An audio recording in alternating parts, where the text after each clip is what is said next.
اسلام میں میری کرسمس کہنا اور کرسمس منانا کیسا ہے؟ اسلام میں کرسمس منانا حرام ہے، اس کی مبارک دینا بھی حرام ہے۔ اسلام میں اس کی سخت مزاحمت کی گئی ہے۔ جب کوئی شخص یہ کہتا ہے مری کرسمس، تو وہ شخص اس چیز کی گواہی دیتا ہے کہ 25 دسمبر کو نعوذ باللہ اللہ نے بیٹا پیدا کیا، کیونکہ عیسائی لوگوں کا یہ عقیدہ ہے کہ 25 دسمبر کو نعوذ باللہ اللہ نے حضرت عیسیٰ علیہ السلام کو پیدا کیا، یعنی حضرت عیسیٰ علیہ السلام اللہ کا بیٹا ہے، جبکہ قرآن مجید میں اللہ نے سورہ مریم آیت نمبر 88 تا نمبر میں خود فرمایا ہے، جس نے بھی یہ گواہی دی کہ اللہ نے بیٹا پیدا کیا، اس نے مجھے سب سے بڑی گالی دی۔ سورہ مریم۔ کرسمس منانا اور گھروں کو سجانا، اس کی مبارکباد دینا، تحالف دینا، یہ سب حرام ہے اور بہت بڑا گناہ ہے۔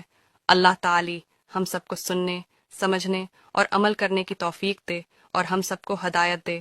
آمین تھم آمین یا رب العالمین۔ اور ویڈیو کو زیادہ سے زیادہ شیئر کریں